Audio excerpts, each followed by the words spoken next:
My body is human, but my soul is ET. Energy is evolving. Energy as consciousness. I start hearing like wings. It was a very weird sound. I do think that there are things that we don't know. These human-looking creatures erase our short-term memory. And the species of humanity is a representation of consciousness in this universe. This Earth is actually multidimensional. We only see one dimension of this planet. It's supernatural, metaphysical, paranormally out of this world. You have tuned into the number one source for forward thinking. It's the Veranormal Show with your host, Vera Martinez. Hello, hello. Welcome, my lovely humans and aliens out there, starseeds, angels, and spirits of this dimension and beyond. Thank you for joining us on another Paranormal Friday night for June 29th. This is the Veranormal Show, and we are broadcasting live from the hills of Austin, Texas, bringing to you the best weird, strange, and paranormal topics in this dimensional solar system. The Veranormal Show can be downloaded for later listening on iTunes, or just check out the show's archive at blogtalkradio.com/paranormal. Whether you are working, driving, or just at home listening tonight, sit back, relax, and give us a call. That's right. Write our number down, 818-532-9739. Again, call us on tonight's show, 818-532-9739. And everyone, please welcome my co-host, Marfa Man. Hello, hello. Our DJ Little Ninja is unable to be here tonight, but thank you for joining me tonight, Marfa Man. How are you? Doing good. It's been an interesting week. What's going on? Well, I had a bad, and a good day on Tuesday. Okay. So it all started when I woke up, and I was a little tired, and I went to get my baseball hat, and it's a fishnet hat, and it's on the kitchen table. And I walk over, and I normally grab the brim of the hat and put it on. I reached over and grabbed the top, and I already started walking away to the right. All of a sudden, something stung me, and it was it felt like somebody stabbed me with a fire knife. No. Ooh. And I screamed, and the hat dropped to the ground, and I'm like, because it took me a second, like, what's hurting me, you know? And I looked back. I didn't see a bee flying around. I didn't see anything. I didn't see a spider, and we've recently been killing scorpions around the house. No. And those things are fast. So I'm positive, but I did not see it. And let me tell you right now, my finger now finally looks normal. I took a picture of it and put it on Facebook. It blew up. I mean, to the point where I couldn't even bend it that far. Oh, I'm so sorry. My luck. I thought Ninja told me something. Like, go look at my picture. Did he get stung by what? Like, he was telling me something about you posting something on Facebook. I thought he was joking. I didn't even look. No, it's huge. My hands look like Andre the Giant. No. I mean, yeah, it looked like a big hot dog. Oh, no. Yeah. I was getting hungry when I was looking at it. What did you take anything? Did you go to the... No, I actually ended up going to the Texas Motion Picture Association panel that when I was right after. Uh-huh. So I'm sitting through it, and my old boss is the president of it.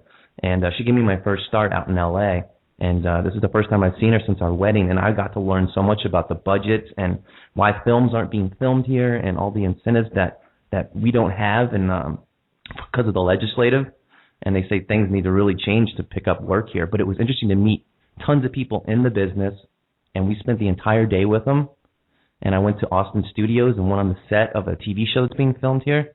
And it was like being in L.A. for the day, and it was good to just, finally branch out and meet some people like, doing stuff like us as well. Right. So what's happening? What's going on in Austin that...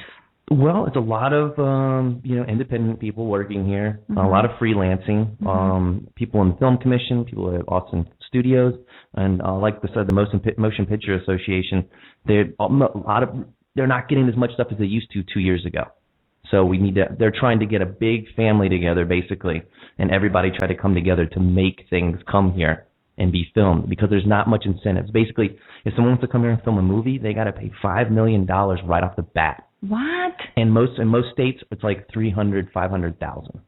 Oh, come on, Austin. Really? It's the government, and but some things are supposed to be changing. But it was just nice to meet people that are wanting to do something. And it, like I said, it felt like a real family-based thing. And we went to the studio, we toured that, and then we went to Cocktail Lounge afterwards, and I just got to meet contacts and get back in the loop, so to speak. Well, that's really good. That's good. Yeah. No wonder why all these films are going to New Orleans. And New Orleans is big because they have good incentives, on the dollar. Mm-hmm. And here it's a little difficult. The legislative they don't.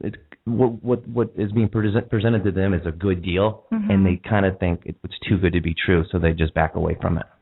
That's what I learned. But, interesting. But go ahead. Going back to your finger. Yeah, during the whole time I'm sitting there, I'm just watching my finger grow all day long. Oh my gosh. So I'll wrap this up. My dogs were sick, and I needed to take them to the vet. So I decided I'll take them to the vet first, see what's wrong, and then I'll go to the ER. And I got there, and both dogs ended up having fleas.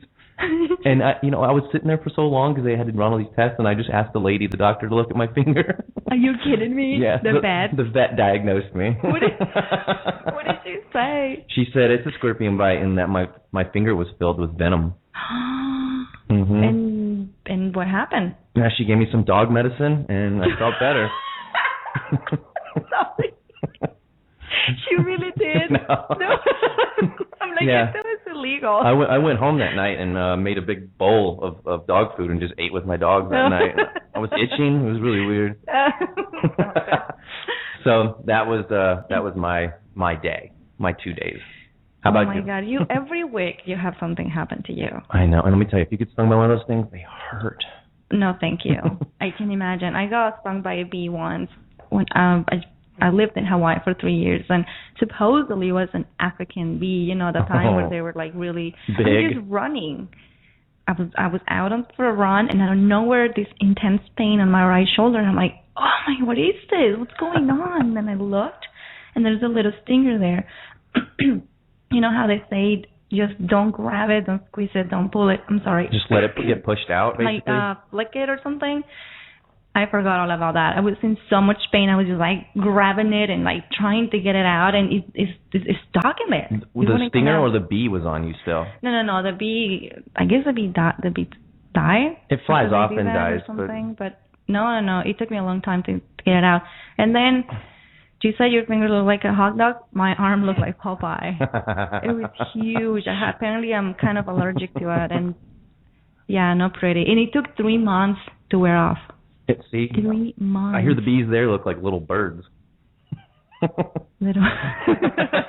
No. Hey. I didn't see it, but it was horrible. Out of nowhere. Bees don't supposed to just attack you like that. And we're in a big season with them too right now. Oh my God, no. I know. Hey, I put on Facebook that my finger looked like E.T.'s finger. It just didn't glow. You. Well, I'm sorry. I mean, it sounds bad, but I'm excited every week to ask you what's new with you. Because I know something. I'm just glad I was here to be here to tell you that, because I was worried if I was going to be in trouble. Oh my God! I felt nauseous and everything. Well, you didn't go to the doctor immediately. That's just so weird. I ended up paying like $300 for the dogs, and so I was just like, know what? Why would you take the dogs there first for fleas and not take care of your incident? I figured we could all get looked at.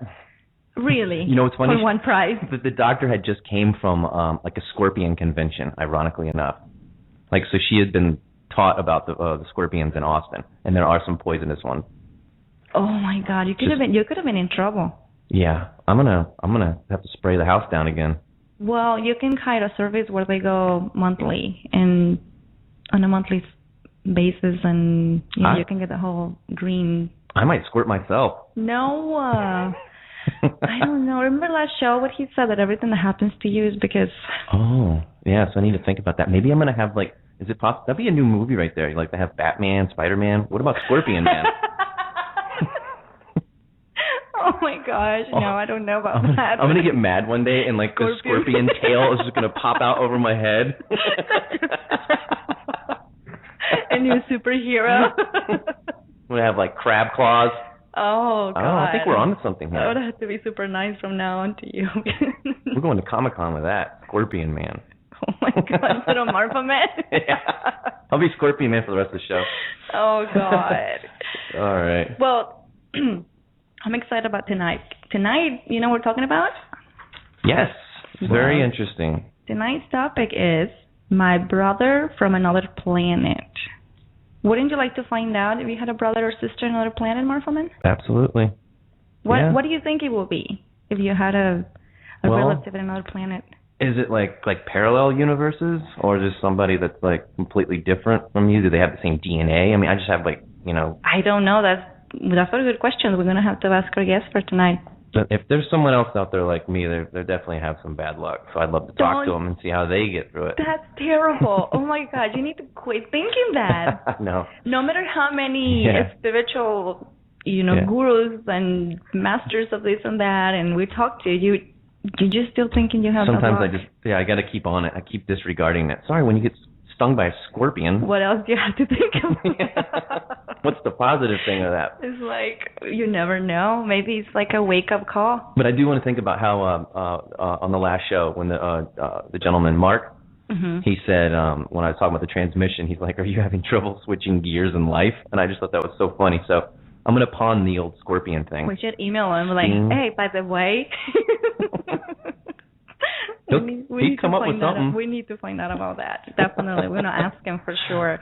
Well, tonight we're talking to author Tom Moore, and he's going to share his spiritual tools as well as his experience with his guardian angel by the name of Theo, his Indian shaman spiritual guide from the 1600s, and his amphibian brother from the planet Sirius B Star system, who goes by the name of Antura. How about that? I'm really excited about tonight's show. It's pretty specific stuff. Very, it's super interesting. We have a lot to learn, and I'm very curious. I have a lot of questions in mind. Man, let's take a quick break, and we'll be right back. You're listening to The Veranormal Show. Call us live at 818-532-9739. Go online and check out the website at Veranormal.com. Hey, welcome back, and you just logged in. We are The Veranormal Show. If you want to check us out, please go to www.veranormal.com. You can find me on Facebook under Vera J. Martinez and on Twitter at Veranormal.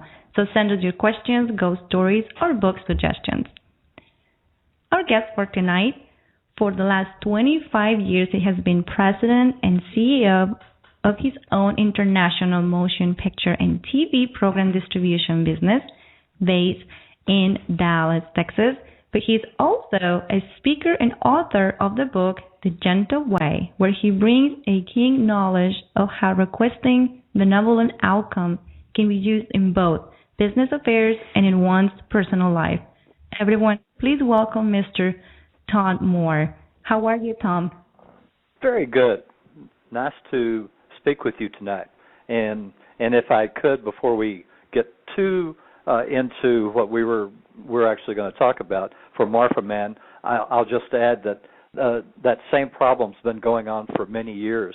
I co-executive produced some very small budget movies, 35 millimeter budget movies that were done in the Dallas Fort Worth area in the 90s for their budgets were under $150,000. And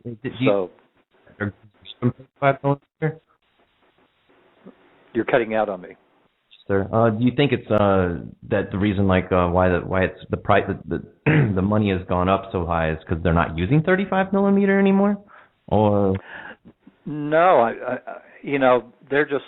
I think it's kind of politics going into that they're trying to say, if we get a $5 million production, we could say, there's this much going, to the local economy, and you need, they really need to support the guys that are going out and figuring out a way to do a documentary or whatever, for $50,000 or $100,000 or $300,000 or whatever it happens to be. I didn't think I'd ever get back into production again, especially after I lost my derriere guaranteeing the budgets on 6 movies, which I'll never do again. But I'm helping some guys on a paranormal series that I've gotten the History Channel interested in, and National Geographic. So we'll see if anything comes of it. I don't know. You doing like a pilot?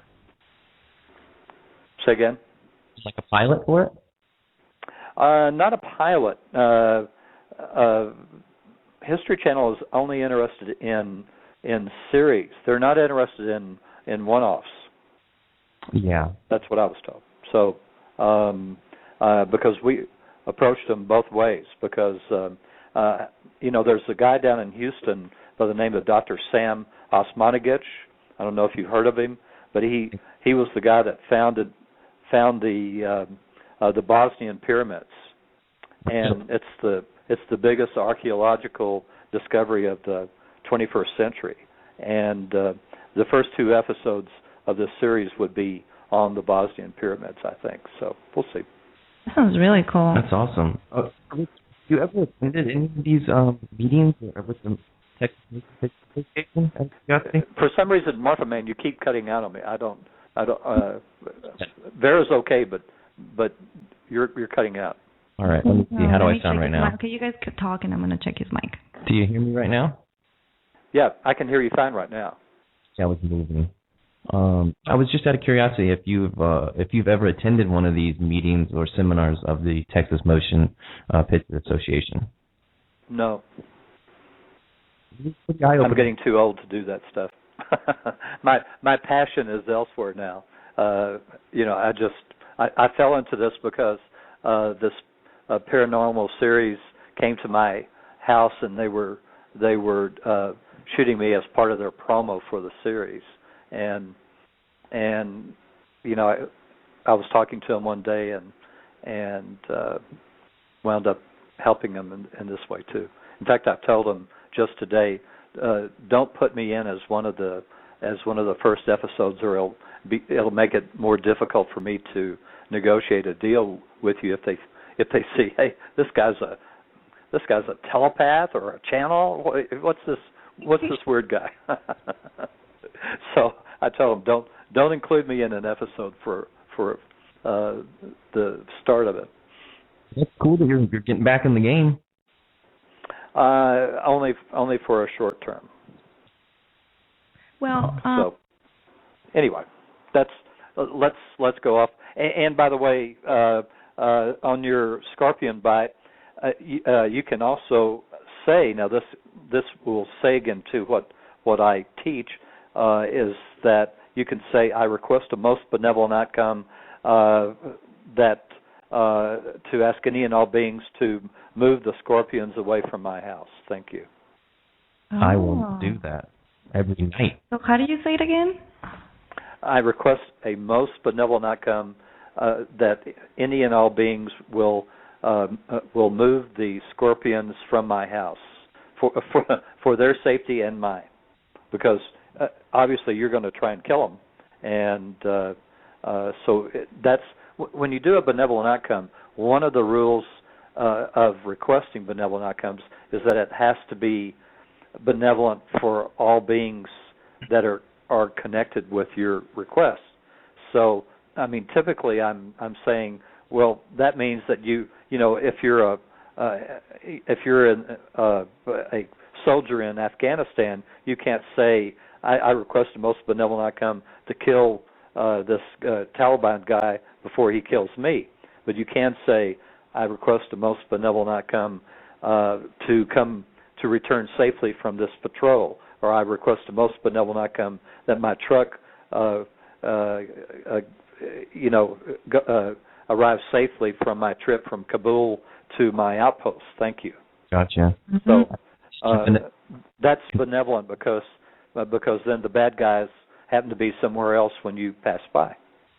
I think I did have somewhat of a benevolent outcome, considering I normally take the hat and throw it on my head, and this thing stung me before I got a chance to put it on my head. Oh, wow. Yeah. They might be saying you have a big head. So this sentence can also be used with people, like you said. Like if there's a neighbor and somebody bothering you, somebody you know who is affecting you in your life, you can also use that phrase. Yeah, you can. If somebody is, and this can be in personal or business or whatever, you can say, I request a most benevolent outcome for my safety of whenever I'm around this person. Okay? Right. Because someone might be being verbally or emotionally or even sexually abused, and you can request a benevolent outcome for your safety, and things will happen that you cannot believe will happen to help you be safe. Yeah. Who are you requesting this to? Who is this request going to? Say again. Who is this request? When you say who is the request going to? In my belief system, and this is also because I'm able to, in meditation, communicate with my own guardian angel and other other beings, spiritual and in what do you call it, in the third dimension, let's say, that I believe that it's my guardian angel. But if someone wants to believe that their request is going to God or Jesus or Allah or Buddha or Muhammad or a Hindu deity, it doesn't matter. Okay, whatever you believe.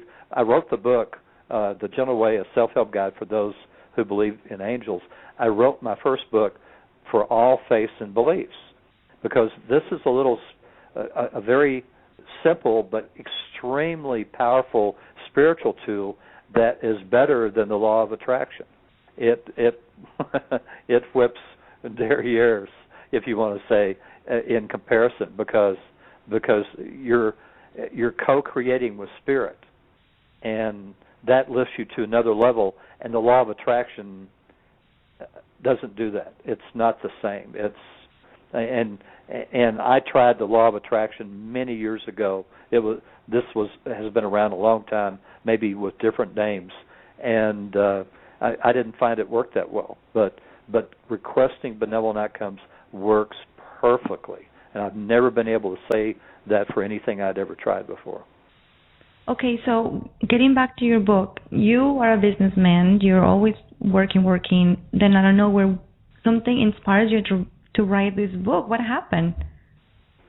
Well, we don't have time tonight to go through the whole process, but I've always been a person that thought outside the box, if you will, and it showed up in my business because my first business was a snow ski club for single adults, and I'd drive a bus out to New Mexico every weekend from Dallas with somebody helping me, and it grew to be the largest ski club in Texas. But it was a travel club for profit, and the only ski club in the country probably for profit, and so I did that, and then I was the very first tour operator to ever start running trips to Las Vegas on a weekly basis, and my tour company was the second largest in the country of doing trips down to the Cayman Islands, and so through this all, we sold that business in '82, and I was looking around for something else to do, and I decided that I was going to try and raise money to do a movie off of I had a friend by the name of Brad Steiger who's written over 160 books or more, and he had a book, and I optioned the rights to the book, and I tried to raise money, but it was right in the middle of the recession, but at the same time people were saying, well, I've got this little film sitting here, it's sitting on the shelf for the last few years, and would you take it with you and see if you could sell it? Because I was traveling to Cannes and Los Angeles and places where there are film markets, and I said, sure, how much will you pay me? And they said, 25%.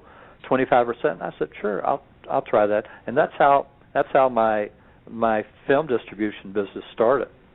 Because I wasn't able to raise the money, but people kept giving me these little independent films that were, like Nail Gun Massacre and Thursday Morning Murders and real exploitation kind of horror stuff and all. Texas Honeymoon Horror. You name it. I'm sorry, did I miss something? Were you able to get those distributed too? You're cutting out again. Say again. Were you able to get those some of these sold? Oh yeah. Otherwise, I wouldn't still be in business.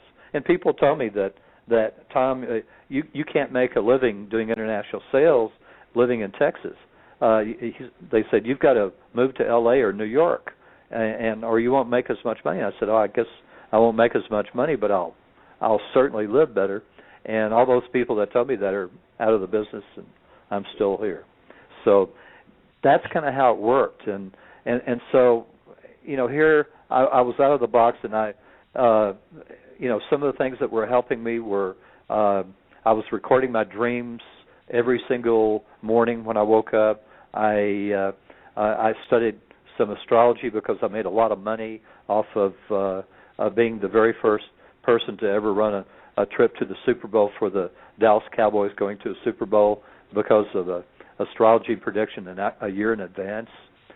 And so lots of things entered into it. And so one day I was reading an article in the Sedona Journal of Emergence that was a channeled article by Robert Shapiro, and he was channeling a creator by the name of Zosh. And Zosh said, you can request benevolent outcomes in your life. And I said, oh, that's kind of interesting. And so I started experimenting with it, and I didn't know what I was doing, but I just started working with it, trying it out, and it worked perfectly. I started with the little small stuff, a parking space in front of a busy restaurant, or things like that. Drives when I was driving maybe down to Austin to visit relatives. I'd use it, and a state policeman would have somebody pulled over to the side of the road just as we passed. Things, So it always worked, and I grew in trust with it, and started requesting benevolent outcomes for not only my personal life, but also and the mundane stuff, but also my business life. I mean, one time my company and I were sued for $1 million, and along with a TV network and another distributor down in Houston. And down in Houston there was what do you call it? A mediation? No, that's not the right word, but anyway, they wound up paying $500,000 between them, and I paid $0. So, it's a very strong. And what were you saying in that case? What were you saying? Sorry? What was your petition at that point? I request. You mean for the court thing? The court case? I don't hear anybody. Hello? Hello? We're having difficulties tonight. Hear me now? Hello? We need a benevolent outcome on. Yes, I request a most benevolent outcome for the sound to improve on our discussion tonight. There we go. So I just simply, from the very start, when I got the suit, I said I request a most benevolent outcome that the results of this suit will be even better than I can hope for or expect. And then when we got into the mediation, I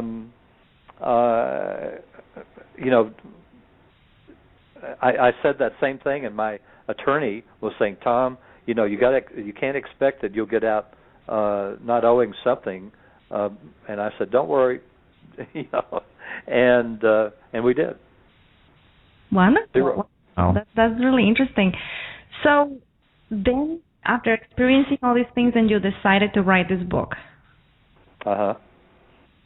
Yes. I started writing some articles for the Sedona Journal of Emergence, and they were so very well received that this continued on, and I'd write some articles for them. And finally, my wife and I went to a seminar put on by Dick Sutphen, Sutphen, in Sedona on increasing your psychic abilities. And Dick Sutphen is like the greatest hypnotist in the metaphysical community. He was president of Hypnosis Association, a national one, and so he was putting us under, like 4 and 5 times a day. At the end of the day, you feel like you've just had a whole bottle of wine or something. It's really amazing how stoned you are, and so I had been wondering.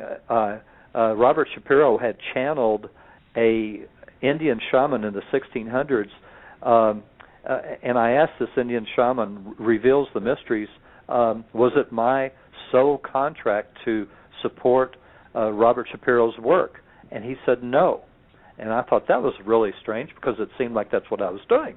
Mm-hmm. And so a couple of years later, we go to this seminar, and he's going to put us under to see if we can do some automatic writing. And so I said, I think I'm going to try and connect to Reveals the Mysteries. And so when he put us under, I said, I thought to myself, Reveals the Mysteries, are you there? And he said, yes, I am, Tom. And I said, whoa, this is neat, And so I said, why am I the guy that's out here pushing, benevolent outcomes so much? And he said, Tom, you're an Indian shaman living at the same time I am. Keep in mind, all of our lives are going on at the same time because time is an illusion to us, as a side note. And he said, your name is Stillwater, and you decided to incarnate into the 20th and 21st centuries to reintroduce people to the gentle way. And he gave me the name of the book the first time I ever talked to him. Wow. How do you hear him? How does it come through to you? How does it come? The messages? Yes, sir. Okay. I think that's what you're saying. You're cutting out again. When I communicate with any of these beings, they send what Theo, my guardian angel, and by the way, that's not his real name, but he says, Tom, you can't pronounce angelic names, so you can call me Tom, Dick, or Harry, but Tom would be a little difficult in your meditations, being humorous. And so I came up with the name Theo. I was kind of inspired for that name. And so Theo tells me that what he does and what these other beings and people do is to send me thought packets, they're called. And these thought packets are filtered through your right brain, if I can say that, and according to your knowledge and experience and your religious beliefs and so on, and into your left, and that's how you receive the messages. They're just like thoughts, but I found it's when I ask a question that I think I know the answer to, and I get a completely different answer, then I know I'm connected. That's sort of how I started figuring out that I was connected because these answers would come and they would be totally different than I thought they would be. Random? I guess I'm out. No. There, you're in again. Okay. He asked, can the thought ever come randomly? Just randomly. Something randomly. Yeah, I don't know what's going on. Can the messages come to you when you least expect it? Oh, keep in mind, we're being inspired all day long. Besides your guardian angel, you also have a set of guides. And there'll be maybe one, sometimes two guides that will be a member of your soul cluster, it's called. And your soul cluster is also, I'd heard before it was called a soul group, but Theo calls it a soul cluster. And typically there are 6 to 12 fragments of your soul that are members of the cluster, okay? And so your guides will be made up of maybe one or two of those, like Reveals the Mysteries, now has passed away in the 1600s, and he is one of my guides. Okay, but then I have, when I was in the tour business, I had a couple of guides that specialized in the tour business, and then when I got into the film business, distribution business, I have a couple of guides that specialize in that, and then when I started writing, I have a couple of writer guides. So it all depends on what you're doing in life. You'll have guides that volunteer to help you and download information to you to help you in your daily work. And all this is done through meditation?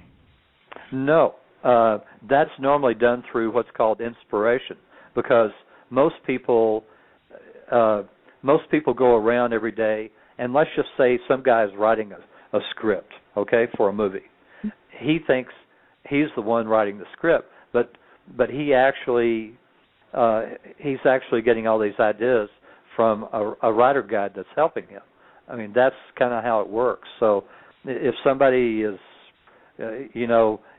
a stockbroker, maybe he'll have a guide that was an ace stockbroker in a past life, and he'll feed him information that he'll think that he was inspired to buy a stock or look at an investment for a client or whatever it is, but it's actually coming from his guides. What would you recommend someone who's been writing one for 3 years and is struggling? How could I? Okay, something about 3 years and struggling. Okay, he's saying... Vera, can you hear me? Go ahead, Vera. Okay, yeah. He's saying, what would your advice be for somebody who's writing a script that has been... he basically has writer's block and has been trying to finish the script for 3 years now? Well, first of all, you start... anytime you sit down to write, you start saying, I request a most benevolent outcome for receiving the most creative writing that's possible today. Something of that order. Keep in mind, requesting benevolent outcomes is not rocket science. If you think it, you could say, I request the most benevolent outcome for blank, blank, blank, thank you. Whatever it is.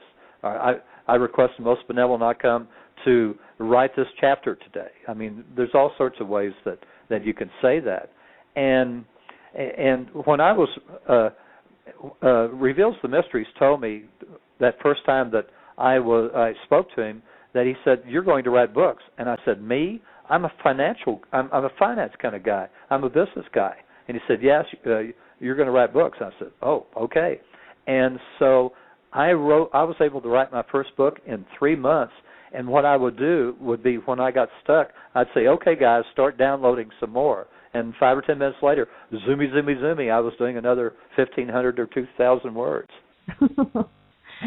Is there ever a limit as to how many times you can ask for a benevolent outcome in a given day? No, there's absolutely no limit. I've requested over 15,000 benevolent outcomes so far, and there is absolutely no limit. You have to understand, your guardian angel is not Clarence, looking for his wings in It's a Wonderful Life, okay? That's kind of how I used to view angels. I didn't have any perception of what a real guardian angel was.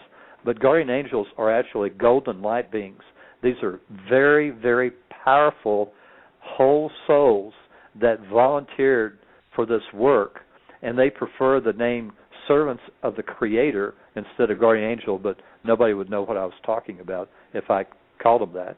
And so they're so powerful that they handle, if you can imagine this, and this really gets deep when I say this, like Theo handles 19,000 whole souls, meaning all of the fragments in all of these soul clusters. So let's just say there's an average of 8 in all these clusters. So times 19,000. Each one of these fragments will have 600 to 800 lives on Earth on average. okay? And each one of those lives has 12 parallel lives going on at the same time, so for our soul's greatest learning of each one of those lives.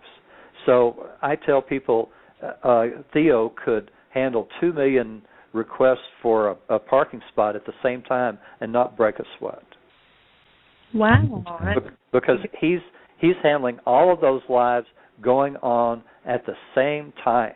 In other words, because time is an illusion for us, all of those 600 to 800 lives for each one of those fragments is going on right now.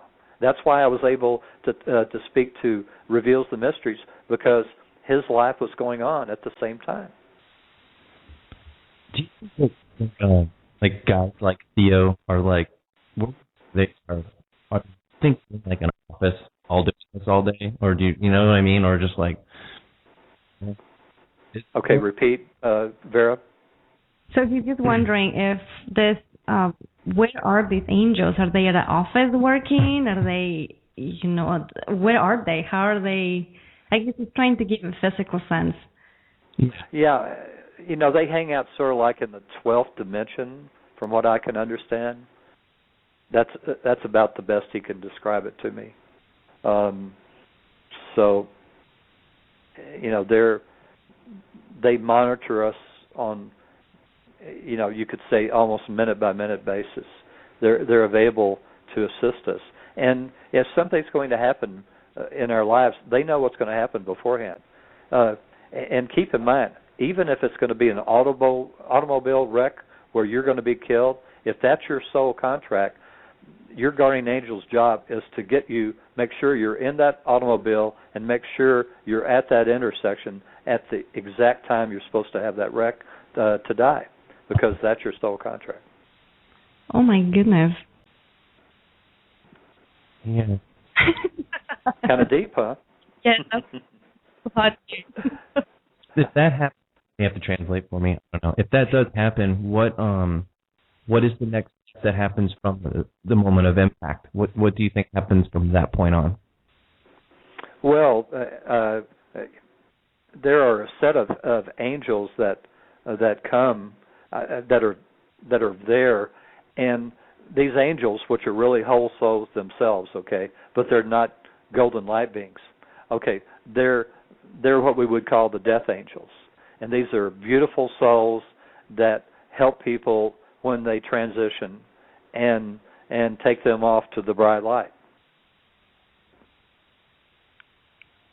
Now, in my second book, I was there when a good friend of ours by the name of Joy transitioned in a hospital, and so we each got to say something to her, and I whispered to her. I said, whatever is the most benevolent outcome for you, Joy, and your soul contract, we release you if that's what we need to do. And so after she passed away, we were leading her family over to a friend of mine's house to eat, because we'd been there all afternoon and all. And I got a little bit lost because there were no street lights, and I had to stop and pulled over and went back to their truck and said, I just called and I know the way and let's go. And I started to get back in my car, and the door slammed on the top of my eye and cut it just a little bit, and it bled just a little bit and gave me this black eye. Well, eventually I spoke with Joy, and she told me that she didn't think it was a benevolent outcome at that time,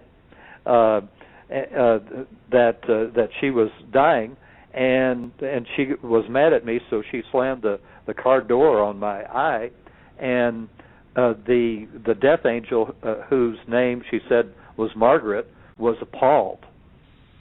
And so there you go. How long ago was this? Pardon? How long ago was this? Let's see. I wrote the second book in I think it came out in 2010. Wow. Why? Why, Marfman? You don't hear from Margaret that often, I would hope. Can you not hear me? He's asking, you don't hear from Margaret that often, do you? Margaret? Oh, no. I mean, I wouldn't have any reason to speak with Margaret. I never talked to Margaret. I mean, that's the name. Keep in mind, angels adopt names that will feel familiar to us. Maybe Joy knew a Margaret in a past life that she was really great friends with, so the angel took the name Margaret so she would feel comfortable with her. Mm. So, okay. Do you ever get signs? Is it okay for somebody to ask the angels for a sign of their presence in the physical world? Do you ever get signs that would you know, oh, it's my angel? Yeah, I used to get signs all the time before, before I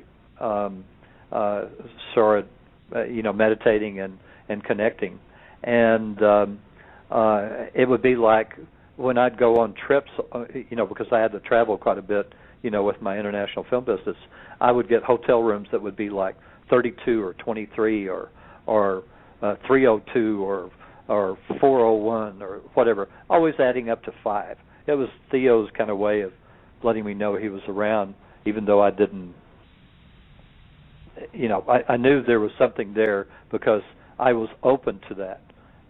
I noticed those numbers, and so and there would be times when a song would suddenly come on the radio, and it would be the absolutely perfect song that maybe I'd been thinking about, or whatever it would, So there were these kinds of connections that would work. So they're always trying to let you know they're around, and all you have to do is start communicating with them. And if you want to know what name your guardian angel will feel comfortable with you calling them, or you'll feel comfortable in calling them, just say, guardian angel, and say this out loud, guardian angel, what name shall I call you? And then wait for an answer. It may come immediately with a name, or it may take a week or two like it did me. But, one of the days you're kind of sitting there, and then suddenly, Theo, oh, okay. That's the way it works. Oh, well, that's lovely.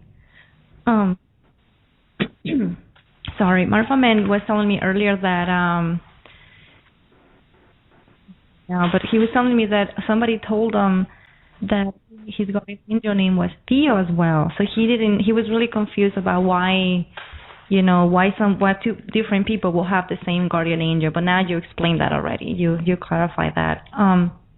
Well, I mean, sure, that can be. Also, Theo tells me that Theo is not that uncommon a name, because I found somebody a few months ago that was channeling a Theo. And I thought, oh, isn't that interesting? I asked him, I said, is that you? And he said, no. But he said, Theo is a common name. So, but that was not me.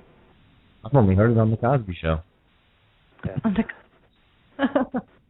Can you hear me? Yeah, I have a good friend that's a Baptist minister.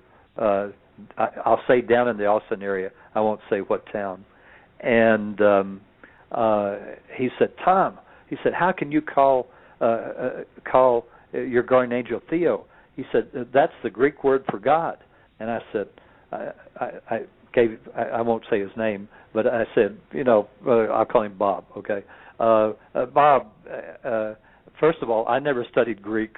I have no idea that the Greek word for God is Theo. So, but obviously, I probably knew that in a past life. That's really interesting. Marfa Man, he's having trouble with his mic. He just gave me a little note. He said, I see 314, the number 314, everywhere for half of his life. He's always seen it when he's having some sort of problem like when he's going through trouble, problems, any kind of situation, the number will appear everywhere. Do you think it's connected to angels? 314 adds up to 8, which is a money number. If you get a book on numerology and study the numbers, then 8 is like a money number. So there may be something in that. I'm not sure. That's something he needs to ask his own guardian angel in meditation, which I encourage everybody to do. Keep in mind, Dick Supton, who was the guy that was my catalyst to start communicating with spirit, has a CD that you can buy. It's only $20, and it's called Spirit Guides, and he takes you down and then gives you time that you can ask questions. So I highly recommend the CD. I don't make a dime out of it. It's just that it's he has this great voice that's just absolutely perfect. He's hypnotized over 300,000 people in the past 30 or 40 years, whatever. And so you can go to www.dicksupton.com and look for the Spirits CD. I'm definitely going to check it out. So we need to take a quick break, but when we come back, I really, really, really want to talk to you about your amphibian brother from another planet. We haven't talked about him yet. No, we haven't. And but don't forget, everybody, the website is www.thegentlewaybook.com.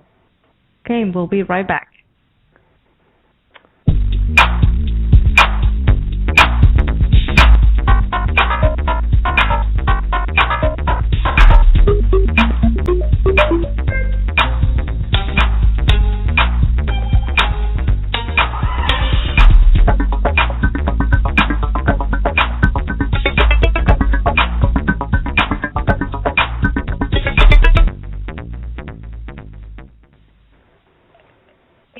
If you just logged in, we are the Veranormal Show. If you want to check us out, please go to www.veranormal.com, and we're talking to Mr. Tom Moore.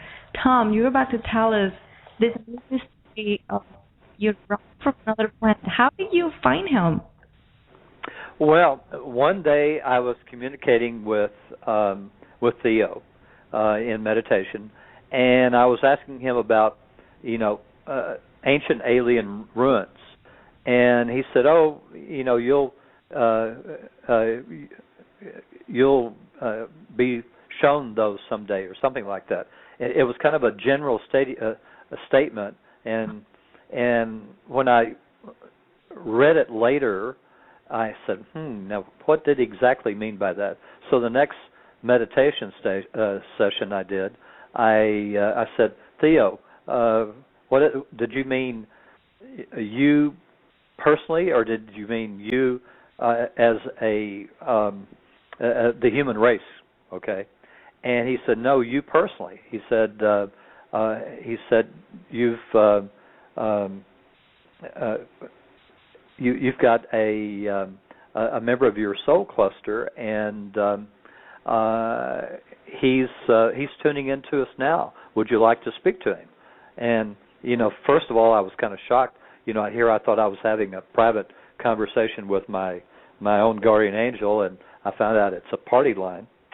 And so I said, no. I said, let me work up some questions, and then I'll come back to it. And so another few days later, I worked up some questions, and I started asking, and that's how it all started. He's a member of my soul. Oh, we lost him. Hello? I'm pretty sure that I can be heard, but I don't know if I'm coming through on his line. No, we'll find out after the show is over and going back to it and listen to. But I'm not listening. I can't hear you, sir. So maybe. Is his phone line still there? Yeah, he's still on. So I'm going to hang up if you can hear me, and I'm going to call you right back and let's try, because something's been happening. We want a benevolent with outcome with the phone line. Yeah, what's happening? Let me try again. That's not so much to ask. The alien about you? What? And only I'm having problems. Maybe. Hello? Hello? Oh my goodness. I hear background though. This is so strange. We need. This is so strange. Maybe Antura wants to come true. By the way, that's the name of his amphibian brother. His name is Antura, and he's from the planet Sirius B Star system, and he's amphibian. Tom mentioned that he was called by another radio host the Aquaman. The Aquaman? Aquaman. Like the hero. Aquaman, because, it's an amphibian alien. Let's see. Let's try one more time. Hello? Right. Mr. Moore, we lost communication for some crazy reason. I could hear you, but you couldn't hear me. Isn't that strange? It was the other way around. A lot of energy going on or something. Just because I'm here. Well, what's happening tonight. Astrologically, there's the sun opposes Pluto, and the sun is square Uranus. So we've got some heavy duty energy out there. So it's like a frequency, like a high frequency. Well, it's magnetic type frequency or energy or whatever you call it that's at work. I find strange things happen under the midnight sun when the sun squares Uranus. What strange things other than radio people being unable to do radio? Yeah, exactly. So where were we that you didn't hear? Talking about your brother, and he goes by the name of Antura. Okay, yes. I had always heard that when we have first public contact with ETs, they're going to look exactly like us, and we're probably going to be the Pleiadians, and that's been confirmed to me by Antura. But so when he started communicating with me, I had already this perception that he looked just like us, okay? And so he starts telling me that he's an amphibian living on a water planet in the Sirius B Star system, and I'm saying, oh, you look really different. And I mean, I was really quite surprised. If you want to, if anybody that's listening wants to go Google Abe Sapien, Sapien, Abe Sapien images. Abe Sapien was one of the characters in the Hellboy movies. Okay, and that's about as close as we can get to what Antura looks like. Is Abe Sapien. Handsome. What's it? No, I don't know. I have to look it up. What? So, Okay, so anyway, that's and he says I'm a member of a first contact team, and we're coming to see you in 2017, 2 years after the Pleiadians make first public contact in Europe. Okay? And that's right? Do what? That's going to happen in 2015, the Pleiadians? 2015. In 2013, a European government is supposed to release all of their confidential secret files about their contacts and what all with aliens, with ETs.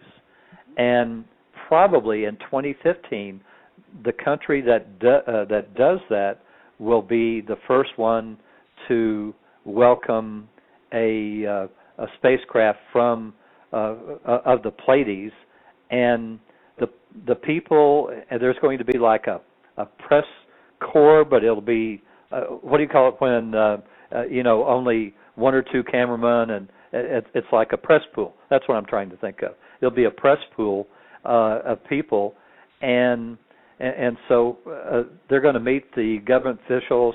These are going to be very sort of petite type people, very unaggressive looking, if you could call it that, and they'll look just like us, but will only be like, say, 5'3" or 5'5" in height or something like that. They're not going to be threatening at all, and that's the first public contact. I doubt it, but I won't know for a few years. That's really interesting. Wow. And how often do you communicate with Antura? It all depends on whether I'm getting questions from people that subscribe to my free newsletter. If they're sending me questions in, then it's every week. If they're not, if you were to look at that newsletter that I sent to you today, Vera, down at the bottom under series, it has all the newsletters where I ask Antura questions, and there's a period that went several months where I didn't ask him one single question. Oh, wow. You said that he comes from a water planet. Well, yes. How would you describe that? Have you asked him what it looks like? Yeah, only 10% of the surface is land, and there are actually beings that live on the land, and he says they're friends with.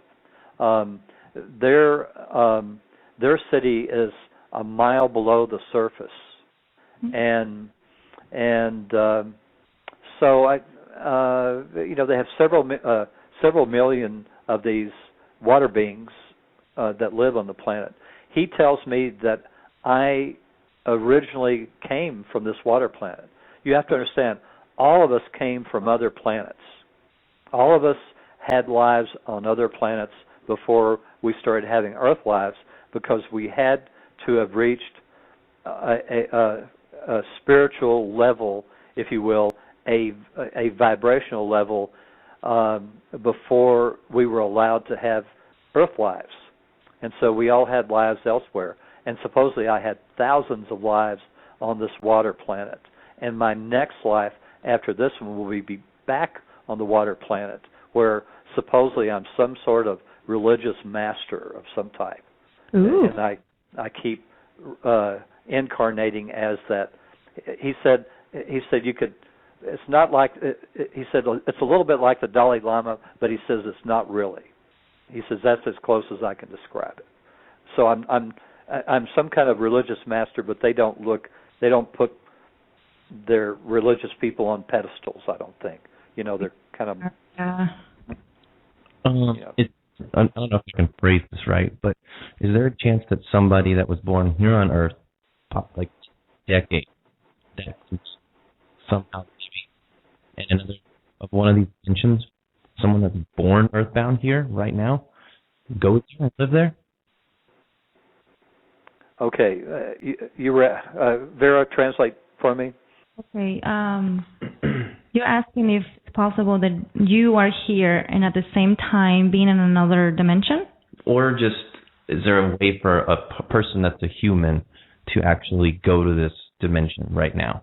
Is it possible? Did you hear that?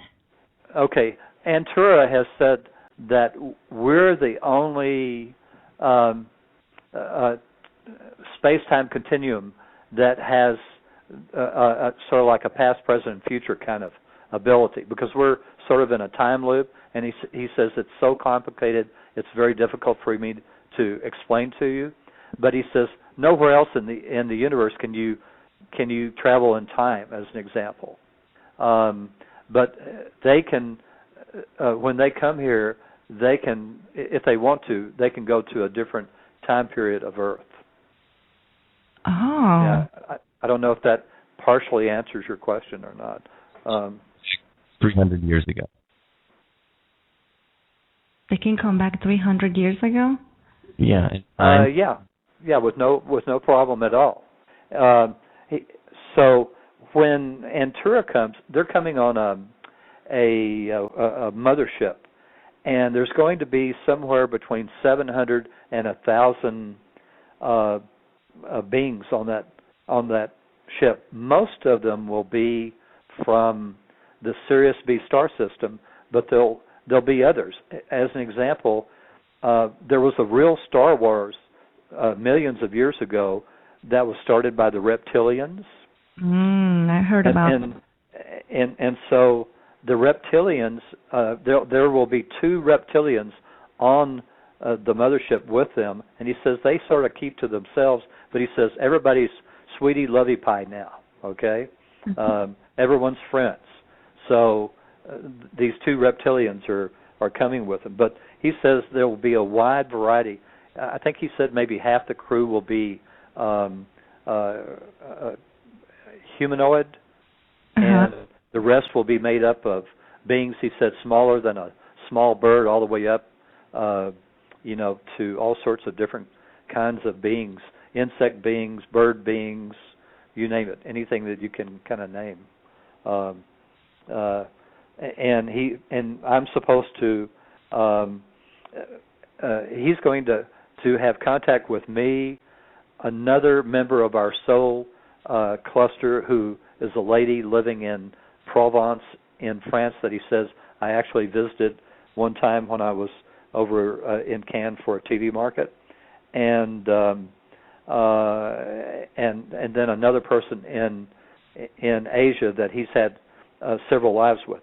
See, Antura has had 800 lives on Earth, and I asked him, what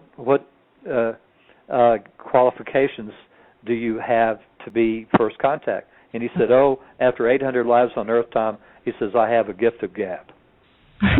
That's the way he put it.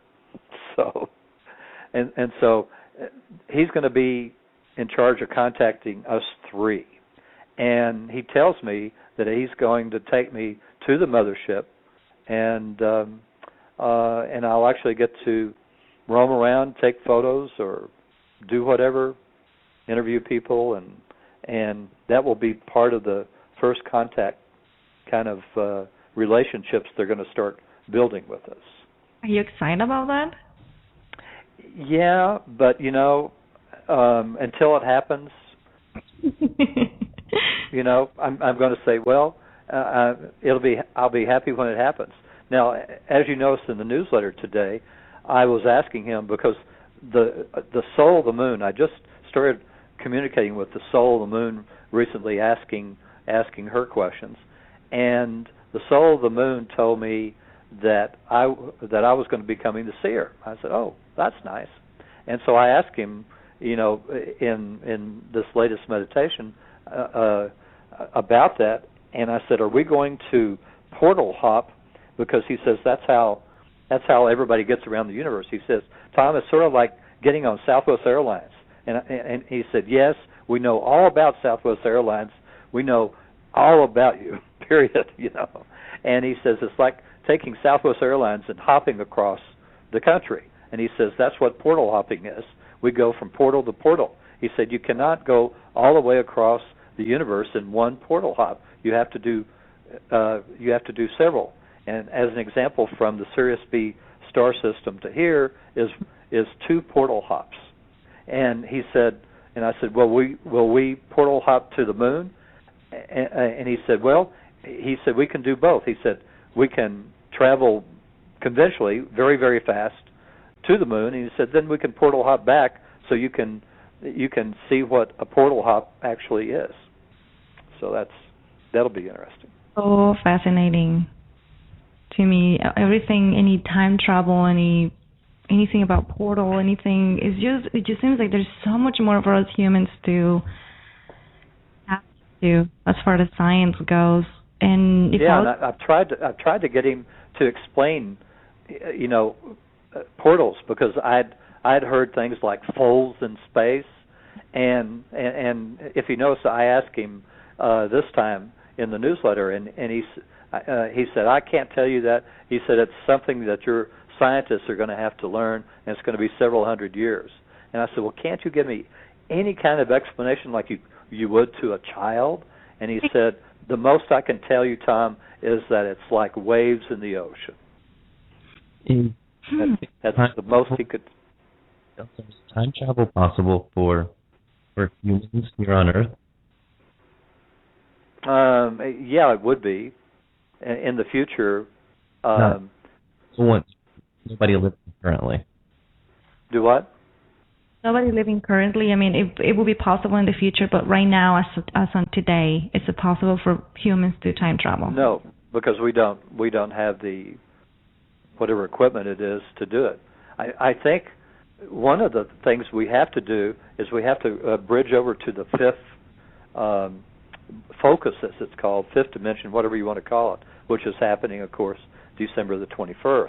Mm-hmm. And that's one of the reasons I think that we're finally going to make contact with the ETs, because they're at, I used to think that they would be like at 5.85 or something like that on the frequency, because we're at 3.90 approximately in the third dimension. That's where we've risen to after all these thousands of years.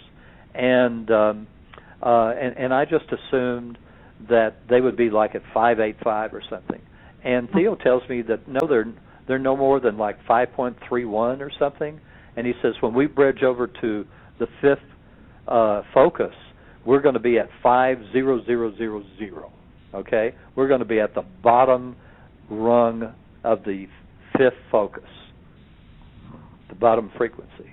And even see, my next life on Earth, I'm supposed to be a space pilot in the 3400 era.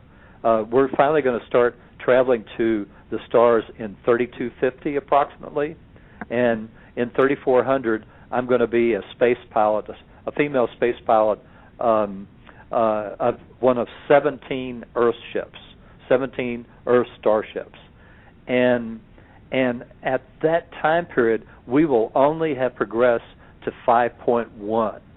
Okay, so it's a very, very slow rise and growing up the frequencies. Wow. You're probably less than babies, like younger than, I don't even know what to call it at this point. But Anthony Marfaman, he's writing me notes since he's having a hard time with his microphone. He's saying, when they come, are they going to live here or are they just going to visit? No, they're just going to visit, and he says they're only going to be allowed to spoon feed us information. You have to understand, the reason we're on Earth, it's called the Earth experiment, is to be veiled, and the Creator wants us to reinvent everything, okay, to reinvent the wheels, basically. And the Creator believes that all these societies that have been around for millions of years, like Antura told me my first life on that water planet was 18 million years ago. Okay, so they've been around a long, long time, but they've grown very stagnant, and so the Creator believes that we're going to figure out new ways to do things because we can't tap into all of our past lives like the other societies in the universe can, to say, well, in this life I did it this way, so I'll handle it this way again. Right. We can't do that. We'll have to figure out a new way. So again, the main purpose of their visit is to start letting us know that they're there. We're supposed to become a member of the Federation of Planets. There's 200 planets in this quadrant of the Milky Way that have joined together for protection, for trade, et cetera, you know. So there's 200 planets. Now there's other federations. They tell me there's at least 5 or 6 more in the Milky Way, and they said he told me all but one are friendly. There's one of them that says, "Don't bother us," okay, but all the rest of them are friendly, friendly people. or beings or whatever. So they basically were waiting for us to be mature enough to make contact. Is that what it is? Right, and also to be at a level. Keep in mind, think how hard it is on their bodies, even though they have tons of protection and everything, for them to drop down from 5.31 down to 3.9, as an example. I mean, that's difficult. But when we get to 5.000, it'll be a snap for them to come to this frequency. And that's another reason why I think contact's coming, and also that we're finally getting to a point where we're not going to blow ourselves up. Okay, I understand. That kind of makes sense. We're running out of time here, but really quick, I just wanted to mention we didn't speak about the 12 lines, discounted universes, and you mentioned real briefly. You said you were told that you have another person just like you in another dimension plus 11 times. Well, 10 times because one of them passed away. No, 11 times. Okay, there are 12 parallel lives. They're coupled into 4s and then subdivided into 2s. So timelines 1 and 2 and 3 and 4 are together, but then they're subdivided 1 and 2 and 3 and 4, and then 5 and 6, 7 and 8 are coupled together. So as an example, on one timeline you can be slim and trim. On another one you can be obese. On timelines 3 and 4, I stayed in the travel business, in the tour business, and am about to write a book about my experiences, but I never got into the film business. And then on timelines 1 and 2, which are the most difficult, the lowest frequency, I died already from congestive heart failure. Oh my! Can you communicate with yourself and any of these people that are you? I haven't. Although 4 or 5 years back, our timeline and timeline number 5 crossed for several months, and so we were sort of blocked from noticing any difference. Wow. Well, definitely tonight has been one of those very, very fascinating interviews. It's been like watching a movie, honestly. Thank you so much for accepting this interview tonight. And tell our listeners, how can they contact you? Sure. I have a website that's www.thegentleWayBook.com, and you can subscribe to my free newsletter, and also my blogs, my weekly blogs, have nothing but MBO stories that people send me from all over the world. So get on the website, and love to have you subscribe to my newsletter. Well, thank you so much, Tom, again, for your time and your stories. And say hello to Antura from us, from the Veranormal Show, next time you talk to him. You bet. It'll be a very interesting period coming up in the next 3 or 4 years. Awesome. Well, send them more hellos from Earth. Okay. Take care. Thank you. Good night. Bye-bye. Wow. So we're running out of time here, but what an interview. I know. I'm sure that listeners can hear me, I would say. Yeah, I think I can hear you fine. It could be just, the phone, or just like you say, the sun and what, Pluto or Uranus or... Careful how you say that.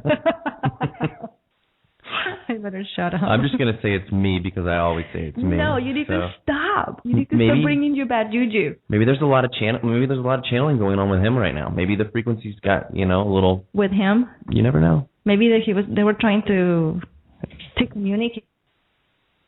A trouble. I don't know. Anyway, my prediction as where country that are going to come over is Switzerland. That's what you're predicting? Yeah. We're going to do like a poll? Yeah. He said Europe, so I think Switzerland. Pleiadians, Billy Mayer, it's not too hard to... I think the British... put the 2 and 2 together. Nah. Well, they're probably going to be the ones to release all that info because there's been a lot of stuff there. Well, that'll be wicked. I don't know. Maybe it has something to do with the coordinates. Specific place they have to go to. Interesting. Well, we have to go. We'll have to talk about this on the next episode. Thank you so much, everyone. who listen, please remember we are no experts, just big paranormal fans. Be skeptical, but be open-minded too. And together, let's continue the search for answers. Veranormal's going to Tuesday night after the first week of July. That's right. Keep in touch. Tuesday night, 9 p.m. Central. Join us then. Good night. Oh yeah, that's it for tonight. The Veranormal Show.